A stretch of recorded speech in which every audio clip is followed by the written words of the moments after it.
Some interesting tweets that we have as far as the targets and what's happening with Odell Beckham. This is from Jared Evans. So highest percentage of uncatchable targets this season. Elijah Moore is tops. That's Jets rookie wide receiver, 47%. Robbie Anderson next. He's with the Panthers. Sam Darnold, quarterback, 44%. Odell Beckham is third at 41%. And the same, Jared Evans tweets this as far as Baker Mayfield's career uncatchable pass percentage when targeting Odell Beckham, 35%. Anyone else, 20%. And again, I think that's to your point, Mary Kay, that they're trying to get him the ball downfield. Those are not high percentage things. And when you hit them, you know, they're home runs, if you will, but you're not going to hit those very often. Yeah, and especially this year. And I think that's because Baker Mayfield has been struggling trying to throw with the harness on. And even though this isn't supposed to be affecting him or impacting him in any way, it's just not bearing out in the statistics. I mean, he is way down at the bottom of the barrel in terms of passes of 20 yards or more.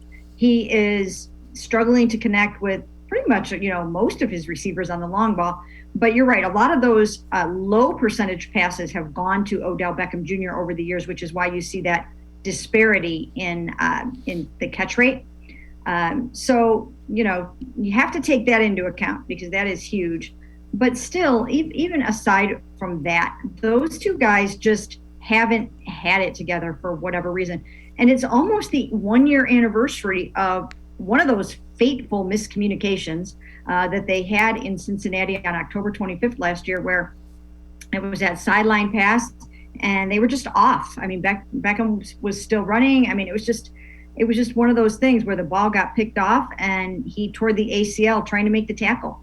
So, you know, it was just it's emblematic of the problems between those two. Well, the other thing, and I know you put this in one of your articles, it surprised me when we found out Odell Beckham Jr. leads the team in targets with 34, only has 17 receptions. Hooper is second with 28.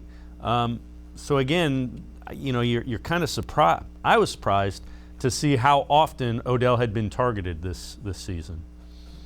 Well, it seems like when he first came back, I mean, they were, you know, ready to really showcase him and have him be a big part of the offense. His first game back, he played, I thought, too many snaps, and I think had 9 targets in that game, which was a lot. But it looked like that's how it was going to go, that, hey, Odell is back, and, you know, we've got our star receiver back, and let's roll.